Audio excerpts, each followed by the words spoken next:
Buenas noches a todos, gracias por estar acá. Este, eh, vamos, voy a empezar con unas, primero tomando, digamos, el punto de Israel, pasando al punto de la región y por último la unificación de Trump con la región y con Israel, ¿no? Decía, obviamente que lo de Trump fue es un hecho bastante radical en Estados Unidos. No se sabe exactamente cuál es la política exterior del gobierno americano, no está del todo claro. Pero de cualquier forma, en lo que se visualiza con respecto al Medio Oriente, hay ciertas pautas. No con respecto a Israel mismo, Israel va a tener que tejer fino sobre ese asunto de cómo se relaciona Trump con Israel mismo, pero básicamente hay un lineamiento nuevo en el Medio Oriente que obviamente rompe con el lineamiento que tenía anteriormente el presidente Obama, ¿no? O sea que eso lo vamos a dejar para la parte final. En la parte del medio vamos a ver cuáles son los lineamientos de ese Medio Oriente, de ese nuevo Medio Oriente que tenemos ahora.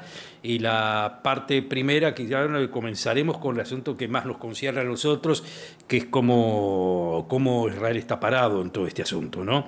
Bueno, lo primero punto uno, digamos, ¿no? Punto uno.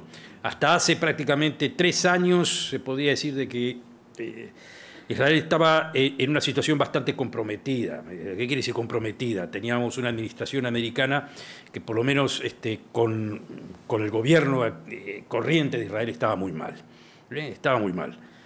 Desde el punto de vista personal, la administración americana con Netanyahu era simplemente una distensión que no se podía aguantar. Lo que podía aguantar a Israel dentro de ese juego con Estados Unidos era lo que siempre aguantó a Israel, que era el Congreso americano, ¿no? El Congreso americano, ahí estamos en otra historia.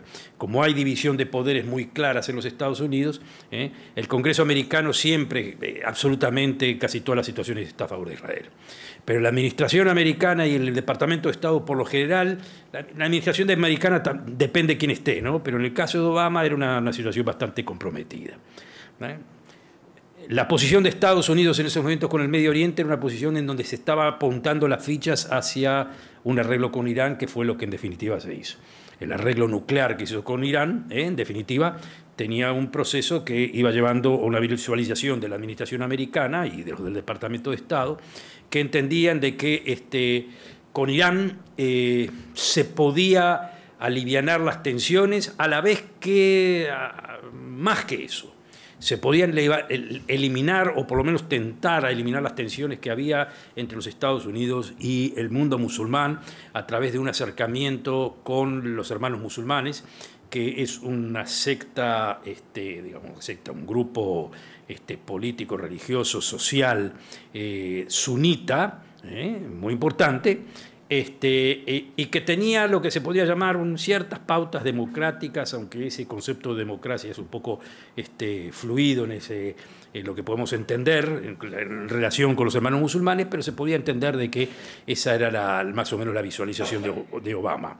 Es decir, que el Medio Oriente para Israel en esos momentos era un Medio Oriente complicado, sumamente complicado. Por un lado, la presión sobre Israel con el asunto palestino. Obama tenía una relación con los palestinos, no podría decir que especial, tampoco era contrario personalmente a Israel, se podría decir inclusive que podía tener ciertas simpatías hacia Israel, pero veía el arreglo de la zona del Medio Oriente como la ve, a ver cómo le puedo decir, cualquier liberal social en Europa. Era el presidente, si lo quieren llamar así, más europeísta que había tenido los Estados Unidos por años. Es decir, tenía una visión muy similar a la que tenían liberales europeos. Es decir, Israel, sí, apoyamos a Israel, es cierto, pero Israel está colonizando, la colonización es mala, es contraproducente, la colonización es mala para cualquier situación posible, y le pedimos a Israel de que, digamos, que se comporte decentemente frente a los palestinos. Comportarse decentemente quería decir hacerle concesiones a los palestinos de alguna forma u otra, lo que implicaba por otra parte que los palestinos tenían que hacer menos concesiones y era Israel el que tenía que hacer concesiones. En definitiva, esa era una situación en donde ya en la relación Estados Unidos-Israel se venía muy problemática. Con respecto al Medio Oriente, obviamente que teníamos que lidiar con, digamos, fundamentalmente con un apoyo americano, con una tendencia de apoyo americano hacia Irán. Pero no todo traía malos frutos. Y esa iniciativa americana hacia Irán, por un lado, hacia los hermanos musulmanes, por el otro, y ese poner a Israel, digamos, en la esquina, le produjo réditos bastante positivos a Israel en el Medio Oriente mismo. ¿Qué es lo que sucedía en el Medio Oriente mismo en esos momentos? Lo que sucedía era algo muy sencillo, que los sunitas se sentían amenazados por Irán y buscaban en Israel un aliado. Es decir, los enemigos de un momento, que eran los sunitas, buscaban en Israel un aliado. Ahora entonces decimos, pero un momentito, ¿pero qué pasa con los hermanos musulmanes, que también son sunitas? Los hermanos musulmanes, por ejemplo, son los que, digamos, el Hamas, ¿no? El Hamas son los hermanos musulmanes. Erdogan en Turquía es un movimiento que él pertenece, digamos, presidente, obviamente, todo lo que quieran, pero pertenece a la conflagración esa de los hermanos musulmanes. Los hermanos musulmanes, de alguna forma u otra, siempre habían luchado en Egipto en contra de los regímenes militares. Es decir, tenían una tendencia aparentemente religiosa, democrática, de cierta forma. ¿En qué sentido democrática? De que siendo Egipto un país autoritario, digamos que Nasser por un lado, tiempos atrás, después Anwar el Sadat, después Mubarak, eran un régimen autoritario, diversos niveles de autoritarismo, pero autoritarios al fin y al cabo, ¿no? Los hermanos musulmanes siempre estuvieron opuestos a los regímenes autoritarios. En eso rescataban ciertos aspectos del Islam, que no es que el Islam sea democrático, pero el Islam como Islam, interpretaciones del Islam podían servir como para oponerse a regímenes autoritarios. Claro que no proponían los hermanos musulmanes ni nadie cercano a ellos una democracia liberal como supuestamente podría querer Obama. Proponían una democracia islámica, es decir, una democracia islámica en donde las autoridades religiosas mantengan el poder, digamos, o sea, los que dirigen espiritualmente y más que espiritualmente, ¿no? Entonces, cuando nosotros vemos el mundo sunita, vemos un mundo sunita de gente sumamente conservadora, que ahí tenemos Arabia Saudita, los wahabistas, ¿no? La gente que supuestamente han hecho, con el dinero que han ganado a través del petróleo, han invertido en cantidad de fuentes y de instituciones, fundamentalmente en Europa, pero no solamente en Europa, en donde son instituciones religiosas, desde mezquitas a centros culturales, hasta grupos de estudio, fundamentalistas de los que surgieron en cantidad de terroristas. No tengo que contarles de que Osama Bin Laden era parte de ese grupo, ¿no? De ese grupo saudita, constructor, de familia constructora, de muchísimo dinero, educado, obviamente, educado con la educación wahabista, ¿no? Eso no tenía eso ningún sentido, ese era el asunto. O sea que Arabia Saudita había fomentado el fundamentalismo absolutamente en todo el mundo, pero como todo fundamentalista, no siempre todo fundamentalista es necesariamente terrorista. ¿Y por qué estos no querían terrorismo? Porque evidentemente que el terrorismo radical les pegaba a ellos. Una cosa es fundamentalismo y otra cosa es terrorismo. Pero el problema es que el fundamentalismo sirvió o acogió o le dio fuerza al terrorismo islámico, que empezó con Al-Qaeda y después siguió con Daesh, ISIS, lo que quieran llamarlo, ¿no? O sea que nosotros tenemos fundamentalismo por un lado, después tenemos los movimientos terroristas, y Arabia Saudita es el fomentador número uno de esa suerte de islamismo conservador, sumamente conservador, que no quiere terrorismo, pero que banca el fundamentalismo. Por el otro lado, Arabia Saudita, aparte de bancar el fundamentalismo, está en muy buenos negocios con los Estados Unidos y siempre estuvo buenos negocios con los Estados Unidos. Las compañías petroleras, ¿no? Trabajaban directamente con Arabia Saudita. Y Estados Unidos, que obviamente estaba muy enfurecido por lo que le habían hecho el 11 de septiembre, ¿no? Y con muy buenas razones para estar enfurecido, pero básicamente no rompió con Arabia Saudita, fuera de mensaje de que contrólense o controlen un poco, pero básicamente Arabia Saudita seguía invirtiendo en Estados Unidos, seguía invirtiendo en Europa, seguía invirtiendo en Londres. No hay lugar en donde no estén gente de Arabia Saudita invirtiendo en bancos, en lo que sea. Hay inclusive en Londres lo que se llama bancos musulmanes con economía de Sharia. Sharia es la ley fundamentalista musulmana. ¿Y qué quiere decir? Son bancos que invierten no en intereses, en intereses sólidos, si lo quieren llamar así, en construcciones, fábricas, lo que sea, pero no juegan el partido de interés como juegan los demás bancos. Como que diciendo, bueno, nosotros tenemos una economía al sentido de la Sharia, con eso es lo que invertimos y tenemos nuestras buenas ganancias en la City of London. O sea, están en todos lados.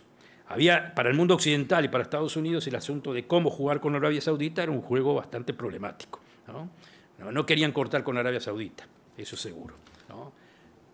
Fuera de eso, como ya les digo, los hermanos musulmanes vienen del Islam, son islamistas, pero sus dos figuras principales, el Banna y Hud, que eran egipcios, fundaron esa sociedad de hermanos, digamos, de sociedad, de grupo social activo, que provocaba mucho al régimen militar egipcio.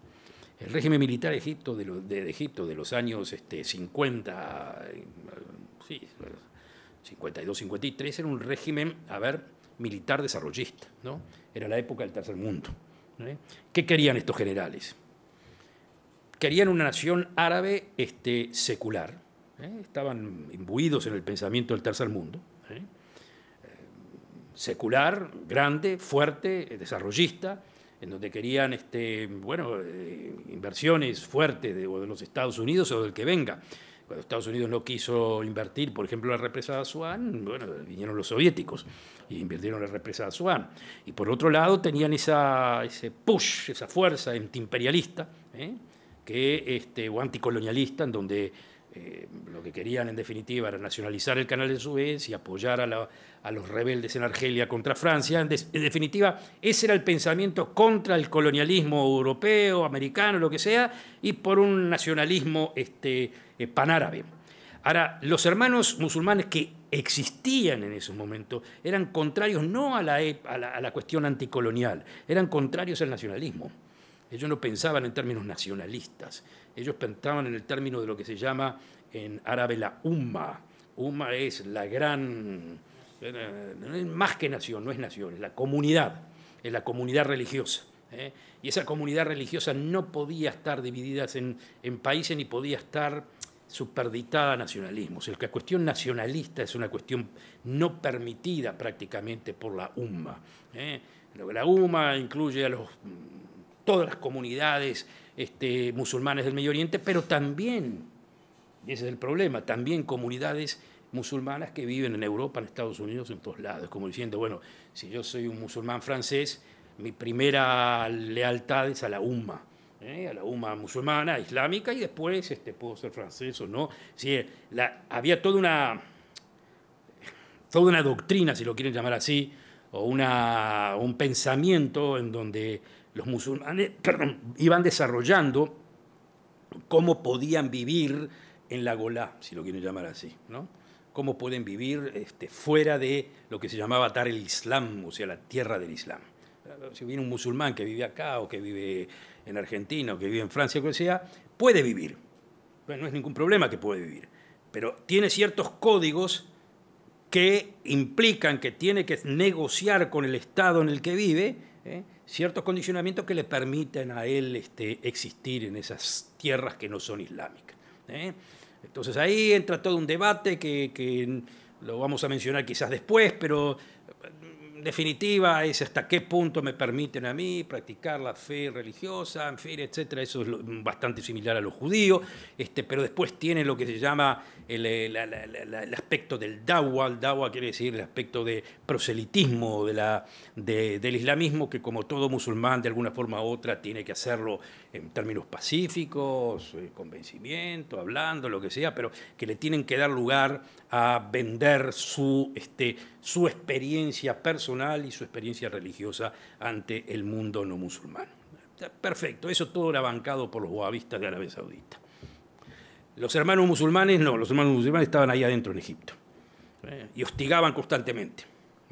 Para ir no demasiado lejos, fueron los que asesinaron a Anwar el-Sadat. Lo asesinaron a Anwar el-Sadat, ¿por qué? ¿Por qué lo asesinaron? Y bueno, porque este tipo estaba volcado al occidente. Bueno, había hecho algo importante para Egipto, ¿no? Para Egipto. Seguro, había hecho una guerra contra Israel, los egipcios consideraban esa guerra como ganada, en fin, etc. Y después había hecho la paz. Había recuperado el Sinaí, o sea, lo que pensaba Anwar el-Sadat en una forma bastante rabinística, es como decir, yo soy héroe nacional en Egipto y a mí no me va a pasar nada. Es decir, porque yo fui el que hice la guerra e hice la paz y recuperé el Sinaí. Como pensamiento nacionalista, eso es un logro. Eso es un logro, pero a estos no les importa el nacionalismo. Ni les importaba el Sinaí, no les importa absolutamente nada. Les importaba la condición espiritual de que Egipto se estaba transformando en un país cada vez más occidental, con los problemas que tiene un país occidental o un país que tiende a tenderse al occidente. Es decir, muchas inversiones, mucha división de clases y muchísimos sectores de la sociedad egipcia que quedaban fuera del alcance del Estado. Fuera del alcance del Estado. Y ahí entran los hermanos musulmanes. Los hermanos musulmanes, como movimiento social, entran en los lugares en donde el Estado no podía entrar, o sea, o que no alcanzaba a entrar. Si uno da, economía libre, bueno, donde se llega, uno invierte donde invierte. Hay sectores donde no hay inversión, bueno, y en esos sectores entran los hermanos musulmanes, y en donde entran los hermanos musulmanes entran con religión y con beneficios sociales. Es como una suerte de welfare state en el sistema privado, un welfare state privado, religioso, que creo que los judíos también lo conocemos de alguna forma u otra. ¿Qué quiere decir? Sí, bueno, la Keilah o la sinagoga que hace actividades y que con esas actividades de alguna forma u otra ayuda a los pobres y ayuda a esto, ayuda a lo otro. En fin, esta gente tenía mucha plata y ayudaba a mucha gente y hacía política.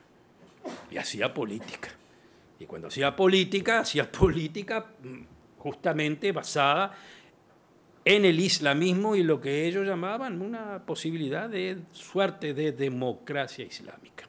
¿Qué quiere decir democracia islámica? Bueno, ese es el asunto. Pero nos encontramos ante una situación en la cual toman el poder en Egipto. Como que quieren tomar, ganaron las elecciones. Mursi ganó las elecciones. Y eso es un golpe dramático, porque ganó las elecciones los hermanos musulmanes, ganaron democráticamente. Ahí tenemos al presidente de los Estados Unidos, Obama, que como buen demócrata va a felicitar la nueva democracia. Estamos en la época de la primavera árabe. La primavera árabe, en definitiva, era algo muy sencillo. Se juntan jóvenes en las plazas importantes, empezó en Túnez, después siguió en Egipto, para pedir democracia.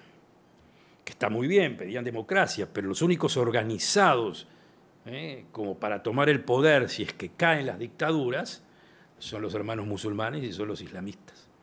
Punto. Ahí estaba el asunto. Y los que entendían claramente esa disyuntiva era la gente del ejército.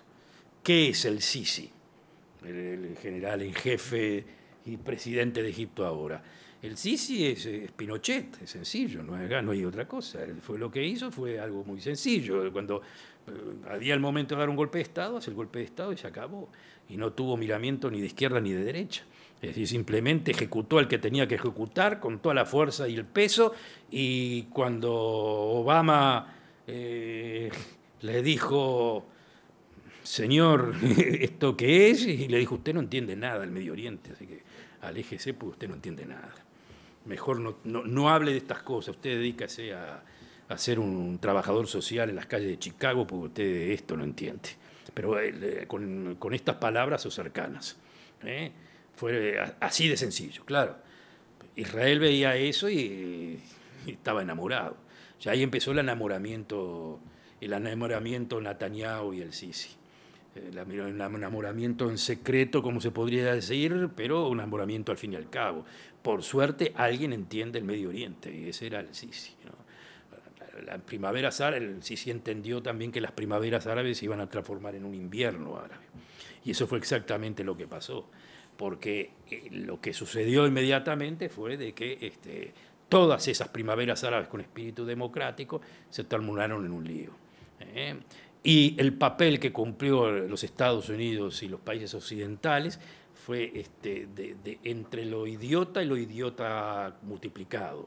Francia abalanzándose sobre Libia, tirando abajo a Gaddafi, que no era un personaje demasiado simpático, era medio, no, la verdad que no, era bastante simpático, era un criminal, pero un criminal simpático, que había sido un terrorista durante muchísimo tiempo y que en los últimos años pasó a ser de alguna forma u otra un aliado del Occidente.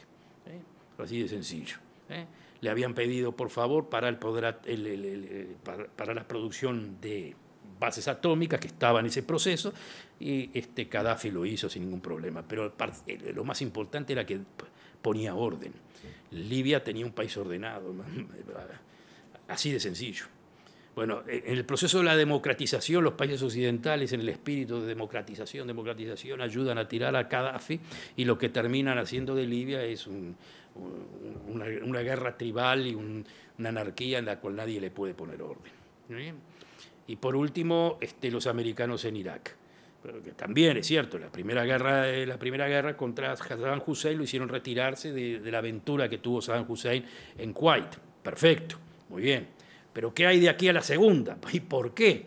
Ese era el asunto. Si el asunto de la guerra de la famosa 9/11 o el famoso septiembre tenía que ver con Afganistán, tenía más que ver con Arabia Saudita, si lo quieren llamar así, pero tenía absolutamente nada que ver con Irak, absolutamente nada que ver con Irak. Este buen señor, ese sí que no era simpático ni nada que se le podía acercar, Saddam Hussein, pero era, si lo quieren llamar así, una personalidad comprable. Era comprable, era una cuestión de dinero, era de darle con el precio y tenían a Saddam Hussein como un asociado. Ese era el asunto. Ahora, ¿qué hacen los americanos? Tiran a Saddam Hussein. Pero para hacer la cuestión más estúpida, si lo quieren llamar así, no solamente lo tiran, sino que destruyen al partido político de Saddam Hussein y destruyen al ejército. Ahora, ¿qué pasa cuando se destruye un ejército?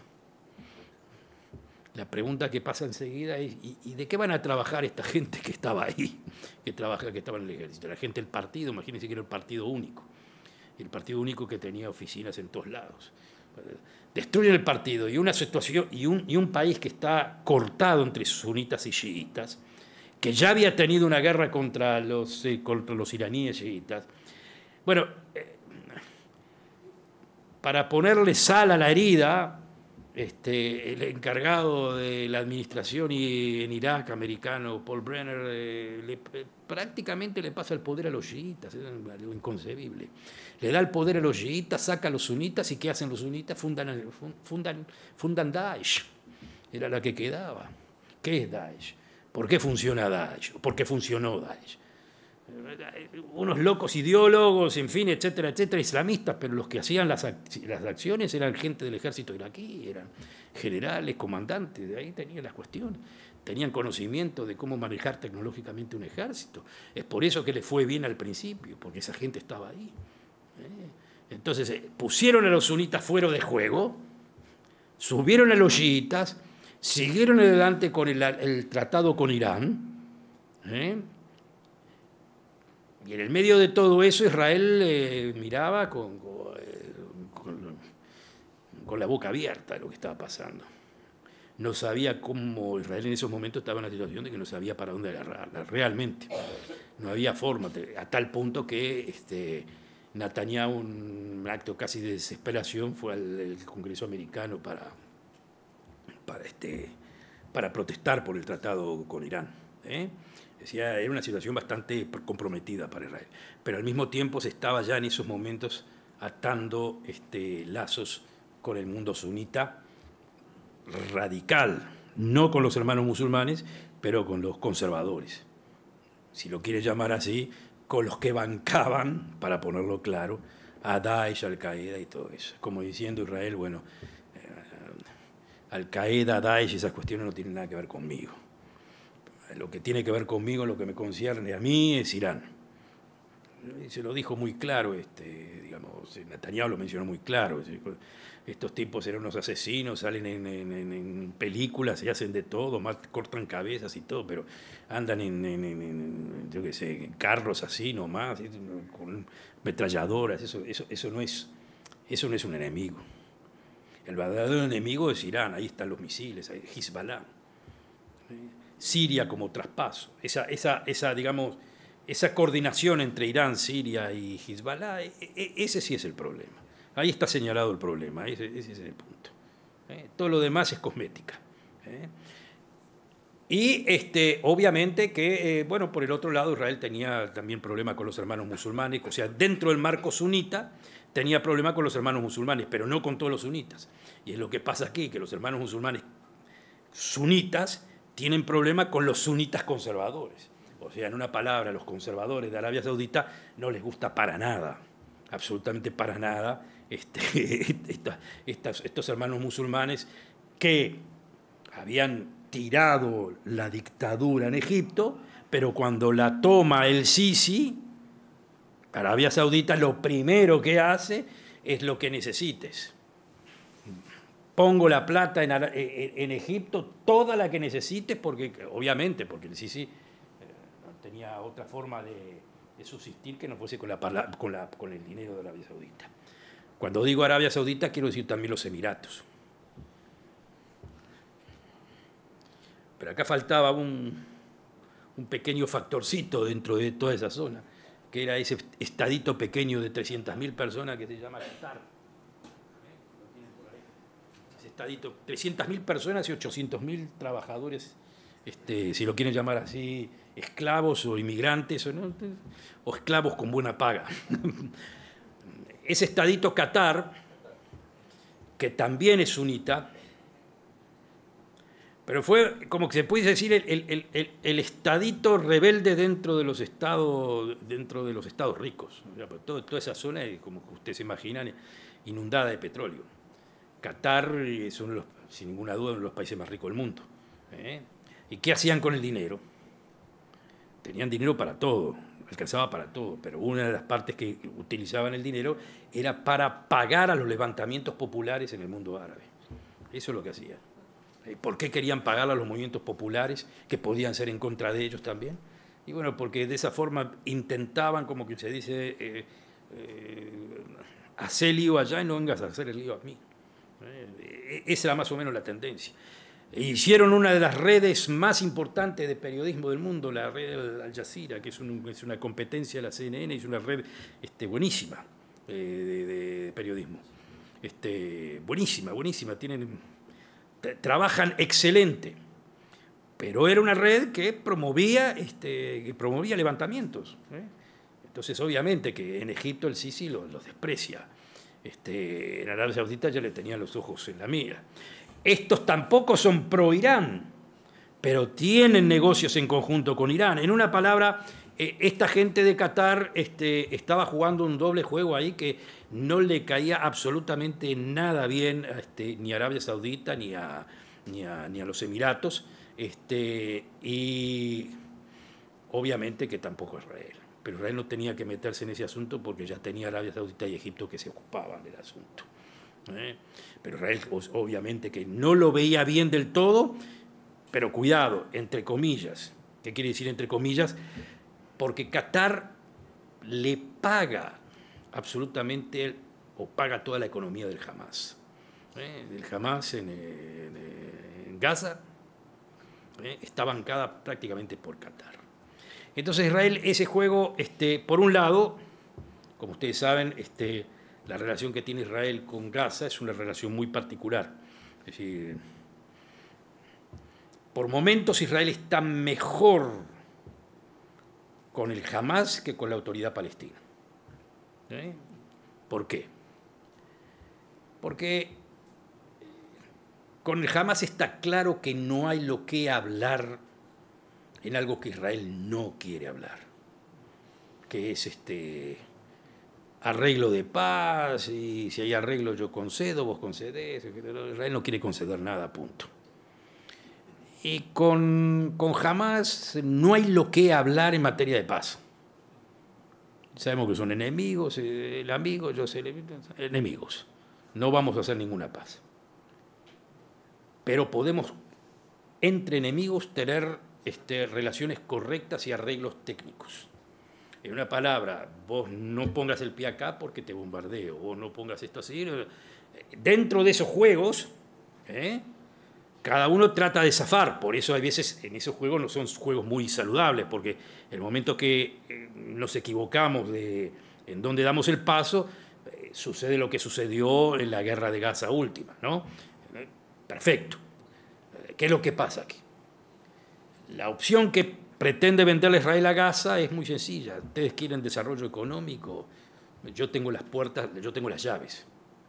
Qatar puede poner la plata, yo tengo las llaves, abrimos, no hay ningún problema. Yo por mí, si es para Israel, ustedes se pueden transformar mañana en Las Vegas y que nosotros estamos bien.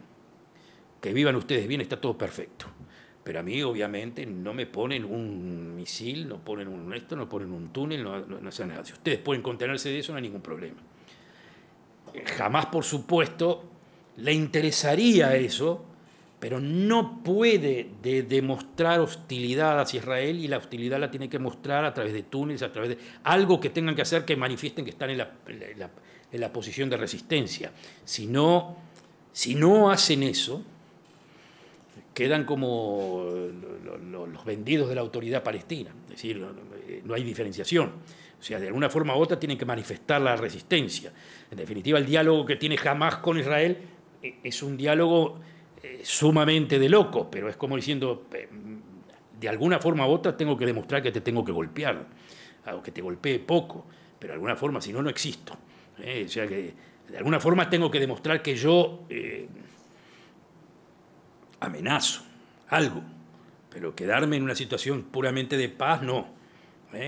Israel estaría de acuerdo de que la amenaza no se traduzca en hecho, pero estaría muy de acuerdo de que se mantenga una situación así de frialdad, es decir, de frialdad, de enemistad, de preparación de un lado y del otro, sin que haya golpes, y que tengan desarrollo económico. Por lo pronto, a Israel por el otro lado le viene muy bien las inversiones de Qatar en la Franja de Gaza. Hasta ahora, inclusive, el ministro de Defensa israelí tuvo una apreciación bastante importante, que era poder colaborar, en cierto sentido, con un puerto en la zona de Gaza. Un puerto en Gaza que estaría perfecto, pues habría apertura de Gaza al exterior, controlado por Israel, obviamente, ¿no? Porque eso es fundamental. Miren que de Israel, inclusive en estos momentos, siguen yendo camiones llenos de productos para la zona de Gaza, inclusive de material de construcción, que desde Israel hace un seguimiento hacia de dónde va el camión, ¿no? El camión entra y hasta que no lo depositan en la casa que van a construir, nadie queda tranquilo, todo hay que verlo. Porque el miedo de que utilicen esa material de construcción para los túneles, ¿no? Eso es lo que no soporta Israel, y tiene toda la razón del mundo. Entonces, la situación, el status quo que estaba, o que está, digamos, Israel lo ve con bastante buenos ojos. Por un lado, Arabia Saudita y Egipto están en un diálogo permanente con Israel. Diálogo, no es una cuestión así nomás, no formal, no es que van a hacer relaciones diplomáticas mañana, pero Arabia Saudita sabe que necesita Israel. Israel y Arabia Saudita en el momento actual le sirve también. O sea, a Israel cualquier apertura que haya en el Medio Oriente le sirve. O sea que ya en la época de Obama se veía de que Israel con el mundo sunita pestañeaba para el buen camino. O en una palabra, si Obama se juega entero por Irán y nosotros nos jugamos entero contra Irán, Arabia Saudita nos ve a nosotros mejor posicionados que Estados Unidos. En una palabra, a Arabia Saudita lo único que le queda es Israel. No me asombraría de que constantemente estuviesen presionando a Netanyahu, eso, por favor, atacame a Irán mañana, pasen por acá, hagan todo lo que quieran, les doy los aeropuertos, les doy lo que quieran. Eso me lo imagino, no lo digo con conocimiento de causa, no me digan que... Simplemente esto es una imaginación, pero basada en algo que me parece que es un juego bastante real.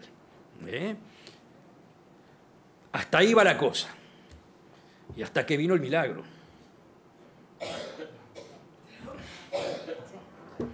Señores, usted, claro, acá todo el mundo decente, todo el mundo decente ve la subida de Trump como algo que se agarra de los pelos, los que tienen pelo, los que no tienen pelo, pero Israel lo vio esto, por lo menos el gobierno lo vio como el Mesías en persona. No podía haber algo mejor.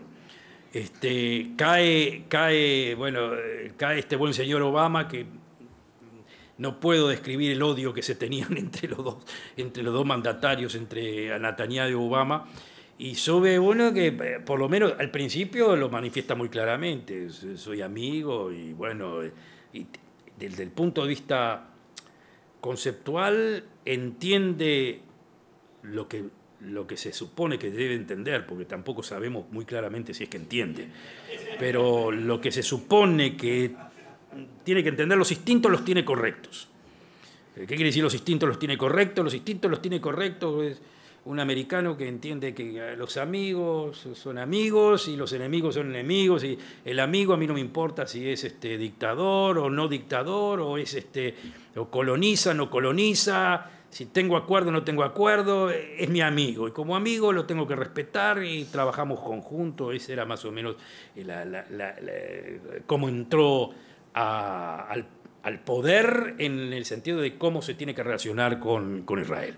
Bueno, eso a Israel es obvio que le caía muy, muy, muy bien. Israel en ese sentido se sacaba, primero de todo, era una persona con la que se podía hablar de Irán, punto uno.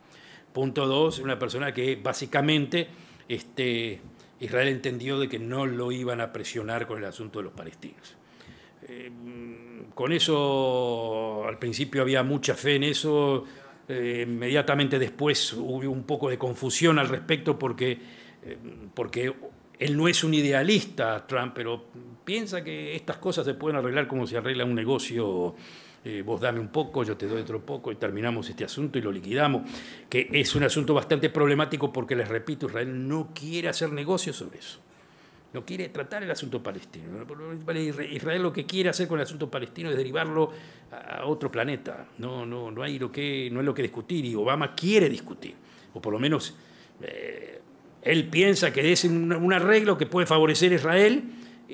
Bueno, entonces si va a favorecer a Israel, bueno, lo hacemos con los israelíes también, ¿no? Y un poco con los palestinos. Le grita a le grita al otro, en fin, hace toda una cantidad de encuentros, de alguna forma u otra, en donde demuestra una falta de conocimiento absoluto de la zona, absoluto, pero es como dicen en Israel, tiene los instintos correctos, o sea, se comporta instintivamente de la forma correcta. Y la forma correcta, como ya le digo, es imponer Make America Great Again, es como, me sirve. Eso es lo que en definitiva le estamos diciendo, los israelíes le estábamos diciendo a Estados Unidos constantemente. Make America Great Again, me sirve muy bien una América fuerte muy aliada a Israel, que entiende muy claramente que el Congreso americano siempre va a estar con Israel, y que si tenemos un presidente en la Casa Blanca que es un presidente que ya de base está funcionando en ese sentido, mejor que mejor. Y también le venía muy bien a Israel el asunto de que este buen señor se volcó de Irán hacia el mundo sunita. Y la primera parada que hace en su primera visita a Arabia Saudita, a Israel le cae bien también eso. No importa que la primera parada sea Arabia Saudita y después Israel, o a la inversa, pero Arabia Saudita en estos momentos es importante. Entonces, ¿qué fue a vender Trump Arabia Saudita? No fue a vender prácticamente nada, porque ya estaba todo el asunto hecho, pero era apoyar lo que ya se estaba viniendo desde antes. O sea, nosotros ya estamos viendo desde hace prácticamente 4 o 5 años guerra, pero guerra, entre los sunitas contra los chiitas, en donde Arabia Saudita y los países de los Emiratos bombardean en forma fehaciente en el Yemen, bombardean, pero duro, en el Libia, es decir, están interviniendo en guerra frontal contra Irán. Y entonces la pregunta que nos hacemos inmediatamente, ¿y qué pasa en Siria e Irak? Es un problema, porque ¿qué pasa en Siria e Irak? Bueno, supuestamente que los terroristas son los de Daesh, supuestamente estamos combatiendo con los de Daesh, pero nosotros estamos unidos a los sunitas que son Daesh, es la palabra. Y los que pelean contra Daesh, ¿quiénes son los que pelean contra Daesh? Son los iraníes y los sirios. Esos son los que pelean. Y también kurdos y alguna gente así. Está bien, eso también. Por supuesto, los rusos, obviamente. En una palabra. En estos momentos la gran alianza sunita es una alianza sunita muy trabajada por Israel, que ven a Israel como un potencial aliado. La pregunta enseguida es ¿y qué pasa con los palestinos? Básicamente a los sunitas les interesa en estos momentos mucho más una relación con Israel que resolver el problema palestino. Lo que le piden a Israel, y creo que ese sería el modelo correcto, es no romper demasiado el statu quo, no entre en procesos de paz y cuestiones así, o procesos de paz podrían servir simplemente para decir que se está en el proceso sin llegar a un arreglo, porque ellos mismos saben que no se puede llegar a un arreglo. Pero entrar en un proceso de diálogo para calmar la situación entre palestinos e israelíes sin llegar a un arreglo puede venir bien a los países sunitas, y eso facilitaría cada vez más la relación de Israel con ellos. En ese sentido, Israel está cómodo. Y con el apoyo de Trump en estos momentos, por lo menos en eso que se considera la gran alianza, rompe el mapa del Medio Oriente, o sea, transforma el mapa del Medio Oriente en algo completamente diferente que es muy, muy, muy favorable a Israel. Para esto, como ya les digo, Israel lo único que tiene que hacer es tejer fino. Tejer fino. ¿Qué quiere decir tejer fino? Algo que a veces Netanyahu lo puede llegar a entender, pero no lo entienden sus aliados de coalición. Israel no puede en estos momentos hacer absolutamente nada que tenga que ver con el Monte del Templo. Ni ahora ni nunca. El Monte del Templo, Jerusalén, no lo puede tocar. No es una cuestión ya de tocar Jerusalén en estos momentos, de hacer juegos que tengan que ver con Jerusalén. Inclusive yo creo que el que lo entendió muy directamente fue Trump. Trump prometió inmediatamente embajada de Estados Unidos en Jerusalén, y 2 días después siguió firmando el papel que niega al Congreso que la embajada, el pedido del Congreso que la embajada se vuelva a Jerusalén. Es decir que no sé qué es lo que va a salir mañana, pero no me parece de que haga ese movimiento, porque eso fue lo que le dijeron los sauditas. A los sauditas no les importa tanto los palestinos, pero Jerusalén sí. Jerusalén es sagrada para los musulmanes, será un invento, no importa. La primera ciudad sagrada para los musulmanes es la Meca, la primera para Israel es Jerusalén, pero no importa.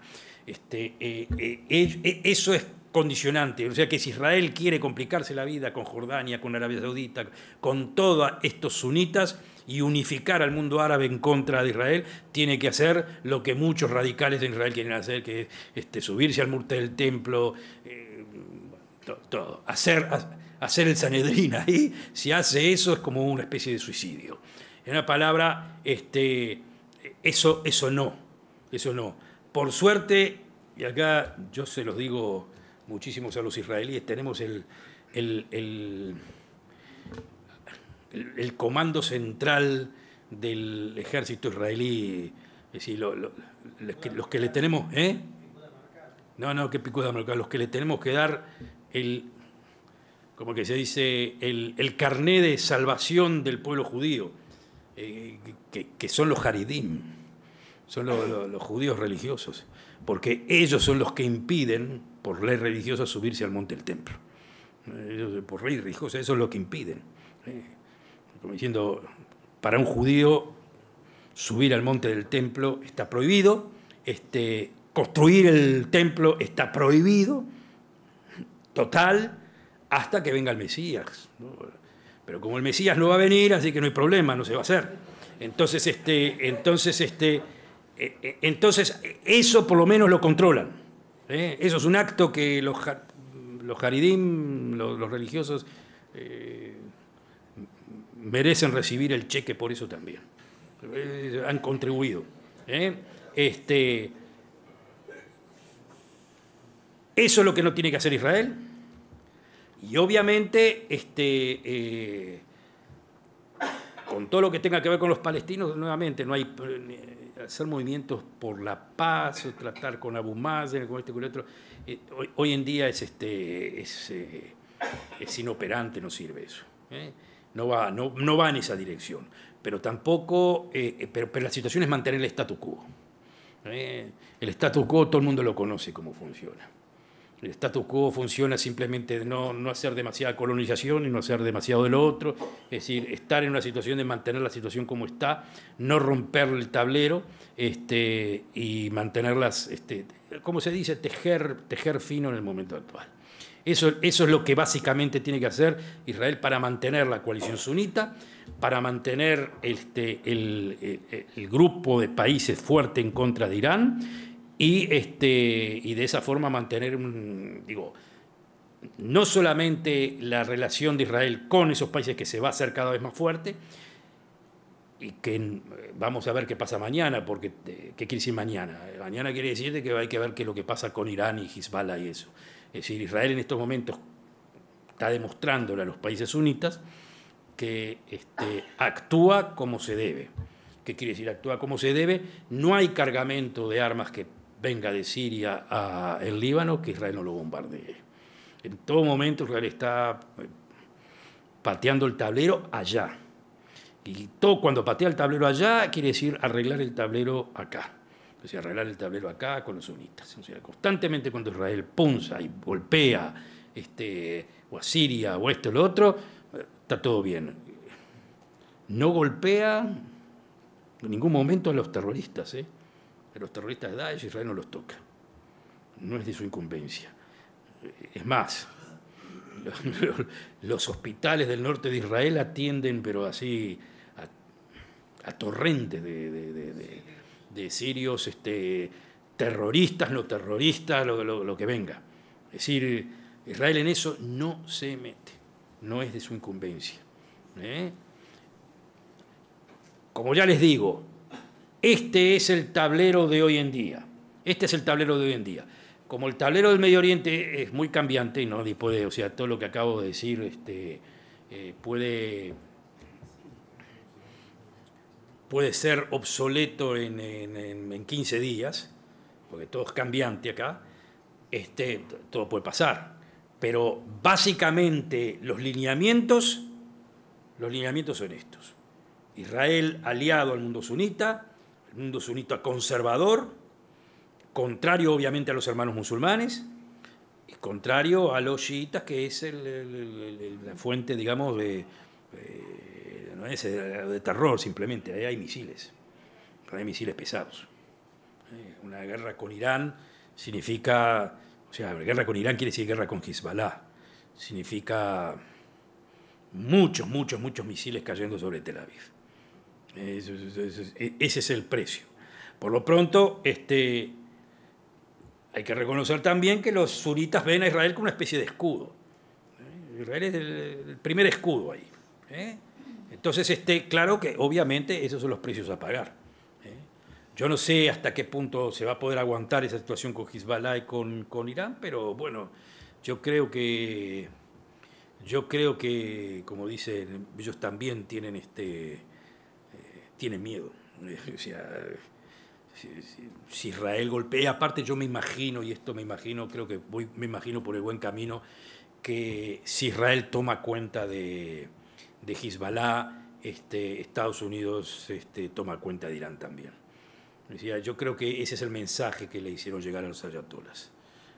Me lo imagino, no lo estoy diciendo con conocimiento, no me lo contó nadie, pero uniendo las fases del tablero, me parece que por ahí está la cuestión. O sea que Estados Unidos contiene a Irán, Israel contiene a Hezbollah porque cualquier acto de Hezbollah implica que el Líbano, todo el Líbano, esté en la línea de fuego, y que creo que al gobierno libanés tampoco le interesa demasiado eso. O sea que estamos en una zona de equilibrios muy menguantes, muy problemáticos, ahí ando, pero por ahora tejiendo fino se puede arreglar. Es muy probable que en Israel vayan a necesitar otra coalición de gobierno. También es probable que se ajuste a estas necesidades. Una coalición de gobierno más centro-derecha, digamos, con partidos. En una palabra, me imagino que tarde o temprano el partido de la derecha radical van a tener que de alguna forma sacarlo. Me da la impresión, eso hay que ver qué pasa en la política israelí. En la descripción que hiciste con Egipto, me faltó el doble juego que hace Egipto hoy con Hamas. Ah, sí, claro. Hace un doble juego acercándose a Hamas, de una parte abriéndole los puentes y de otra parte bombardeando a los que los dan armamento. Seguro. Y otro país que me faltaba en todo tu puzzle, es importantísimo, es Rusia. Un poco la ignoraste a Rusia. El juego, el rol que hace Rusia en Siria es importante y está contradictorio lo que hace Estados Unidos. Ahí me falta un poco cómo juega, digamos, Rusia en todo descripción que hiciste. Muy buena. Gracias por la pregunta, porque claro, me había olvidado la parte, porque cuando hablaba de Irán y Hezbollah era prácticamente se mete ahí la política rusa. Nosotros estamos en estos momentos no en políticas ideológicas, ¿no? Eso está muy claro. Rusia, con Rusia, Israel tiene un diálogo muy correcto, muy claro en materia de hasta dónde podés ir vos, dónde puedo ir yo. En definitiva, todos entendemos de que Rusia tiene intereses en Siria, especialmente en la zona de la Katía. Ahí tiene sus bases. Eso no se puede tocar. Y obviamente Rusia está invertido en esa alianza Siria y Hezbollah. Pero justamente, claro, iraní, Siria, Hezbollah. Pero justamente por el hecho de que está Rusia, se puede tejer. ¿Qué quiere decir se puede tejer? No es ideológico, es un asunto de respetar más o menos los tiempos y las intenciones geopolíticas de cada uno. Se puede arreglar, porque cubriendo las necesidades geopolíticas de Rusia y aparte, algo que Trump no le importa en lo más mínimo, es dejando a Rusia actuar en Crimea como quiera y inclusive dándole vía libre a ciertas digamos, intenciones de Rusia en esa zona que lo bordea, o sea, si lo queremos llamar de qué es lo que quiere Putin, en definitiva lo que quiere Putin es recuperar el imperio soviético, el imperio soviético sin soviético. O sea, en definitiva, los que tienen miedo ahí son los países asociados a la NATO, pero que en definitiva, bueno, a ver qué pasa. ¿A Trump le importa la NATO? No le importa muy poco. Lo que Trump le está diciendo a la NATO es les interesa a ustedes alemanes, paguen. ¿Qué los vamos a poner nosotros ahí? ¿Por qué? Porque Trump en ese sentido entiende que Rusia tiene sus intenciones geopolíticas. Y en esta zona también, pero en esta zona se puede arreglar. Ustedes van hasta acá, nosotros vamos hasta allá. O sea, si se mantiene esta situación de cese de fuego, de conflicto, pero cese de fuego. O sea, cese de fuego en el sentido de que no se transforma en guerra entre Irán y Israel, Hezbollah y eso, es porque hay un diálogo con los rusos.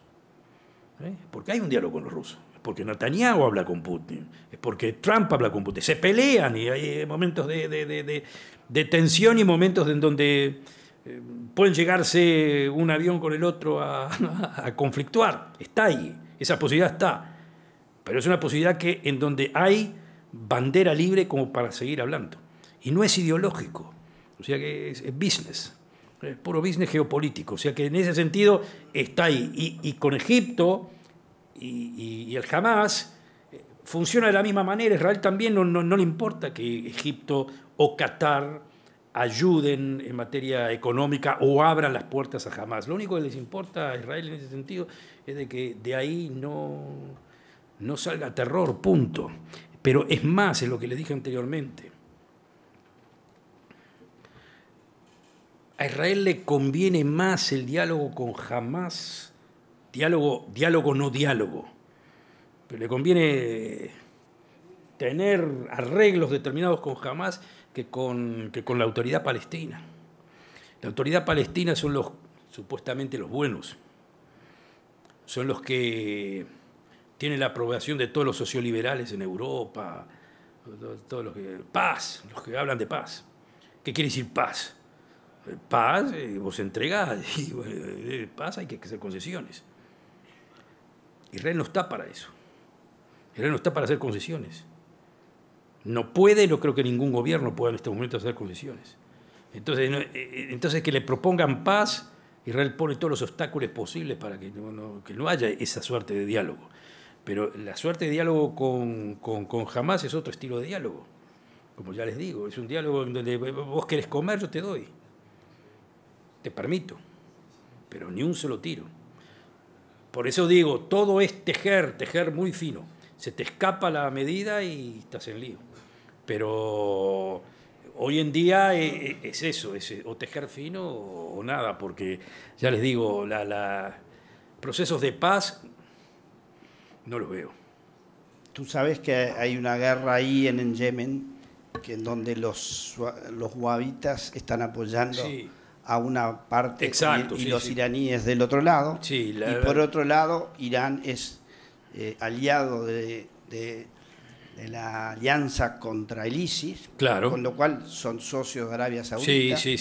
¿Cómo ves eso desde el punto de vista global, en términos de cómo pueden ser socios en una cosa y enemigos en otra? Enemigos en otra, claro. Sí.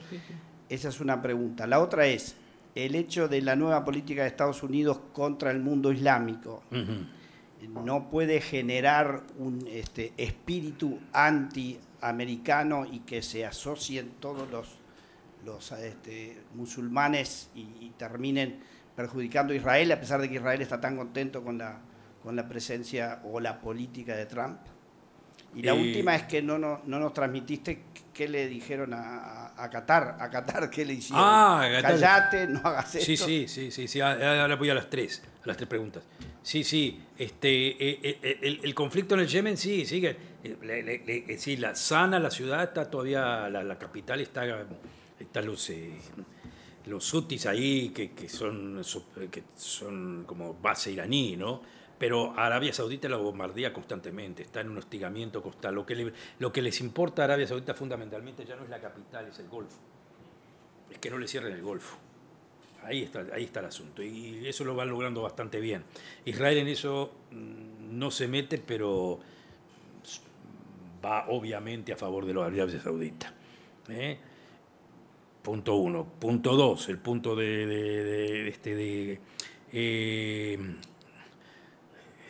Islam, Estados Unidos, no, la Arabia Saudita no se va a poner contra Estados Unidos, no existe.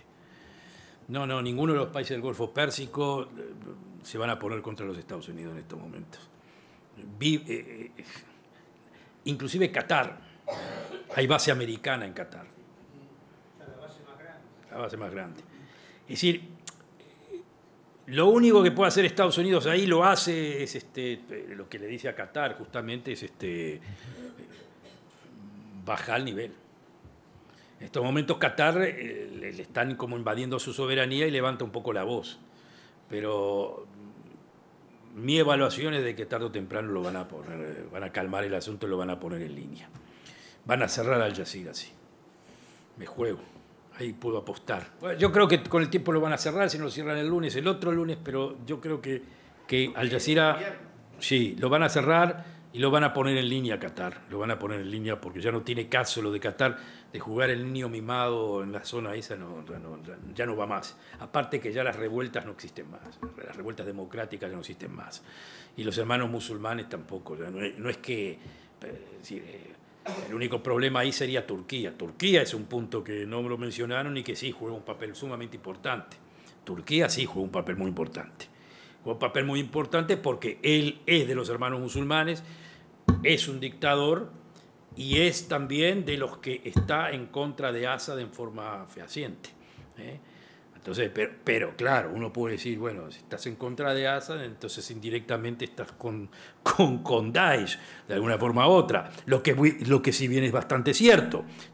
Entonces, ¿qué jugamos? Bueno, pero no le podemos hacer nada a Turquía porque Turquía le tenemos que pagar y plata dura, fuerte, para que los refugiados que salgan de Siria se queden ahí y no vengan a Europa, porque Europa no quiere ya más refugiados, o sea, ya es suficiente, entonces les tiene que pagar, entonces ese es el asunto.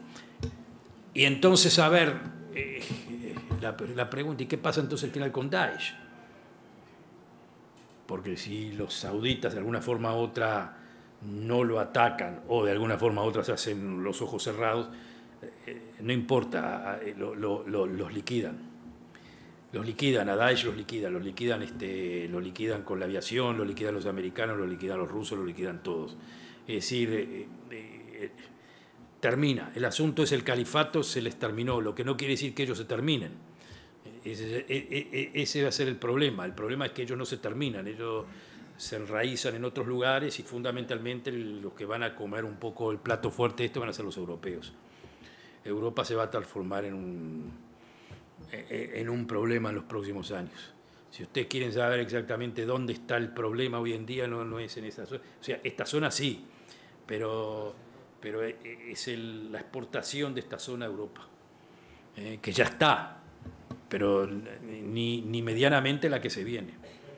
Pienso que a pesar de que Israel está tratando de dilatar la solución del problema palestino de Abbas, yo creo que, o por lo menos tengo la percepción, que los palestinos tampoco no están demasiado interesados en tener un Estado propio, porque creo que ni deben saber cómo manejarse.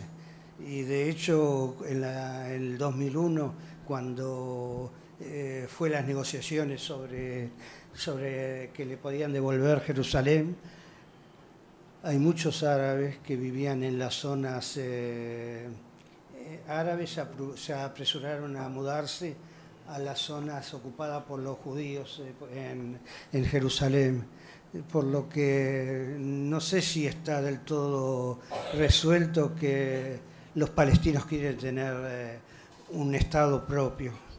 Estoy completamente de acuerdo. Estoy completamente de acuerdo, sí. Los palestinos no pueden dar el paso ese. No es que no quieren tener un Estado propio, pero es que el Estado que les puede ofrecer Israel no lo quieren, no les sirve. Bueno, a ver, ¿qué quiere decir les sirve? Uno mirarlo de afuera puede decir está bien, pero digo, a ellos no les resuelve el problema. Y lo que dijiste también es cierto. Básicamente nunca lo quisieron. Básicamente, o si lo quisieron medio entre comillas. Sí, tuvieron varias oportunidades. Ninguna se jugaron, siempre faltaba el centavo para el peso, si lo quieren llamar así, y ahora menos que nunca porque hoy en día tener un Estado ahí, tienen al Hamas encima, puede venir los de Daesh, los van a también hostigar. Sí, es decir, un Estado va a estar condicionado por muchísimos lugares, es más, le van a tener que pedir ayuda a Israel. En definitiva, yo creo que la situación... Miren, si pasamos a ese punto, yo creo que la solución está, es decir, lo que se va a encaminar, y me parece que por ahí va a ir la cosa, es es un Estado tutelado, es decir, un Estado no Estado por un espacio de tiempo muy importante, en donde se va a tener que hacer una diferenciación muy clara entre territorios controlados por Israel, que van a ser prácticamente todos, pero van a ser territorios controlados en los cuales el ejército esté, pero el control sobre la tierra en el sentido de control comercial o de vivienda o de eso, van a tener que darle una parte importante a los palestinos. Es decir, por eso yo dije de un principio que probablemente la coalición la coalición actual no sirva, porque el problema es ese. La pregunta mía justamente iba por el lado de la coalición. En caso de que Abait Ayudí, que tú mencionaste que quizás el Partido de los Colonos se fuera de gobierno, ¿ves algún partido en este momento que pueda formar parte de la coalición o habría que hacer nuevas elecciones? Y lo que más me parece a mí que va a ser nuevas elecciones. Lo que pasa que Netanyahu no puede salirse de una coalición de derecha. No puede. La única forma de que salga es cuando la situación ya sea insoportable. ¿Qué quiere decir insoportable? Bueno, si Abait Ayudí le crea problemas ante sus amigos, y ante Trump y lo que sea, entonces va a llegar un momento en donde, si no se puede solucionar, va a tener que buscar una coalición central. Los demás partidos tampoco quieren hacer coalición con él. Pero ustedes saben cómo es esto. Cuando digo la patria peligra, si hay un momento de urgencia de que la patria peligra, bueno, entonces ahí, bueno, hay que hacer una coalición central y chao. Una coalición central quiere decir eso, ¿no? No hay una coalición central no quiere decir concesiones, no le va a hacer concesiones a nadie, pero quiere decir mantener una cara más o menos normal frente al mundo. También, de cierta forma, también se podría decir una cara un poco más normal frente al mundo judío, que no le haría nada mal también a Israel. Y de esa forma mantener el status quo. Acá no hay de ninguna forma posibilidad de hacer arreglos con los palestinos.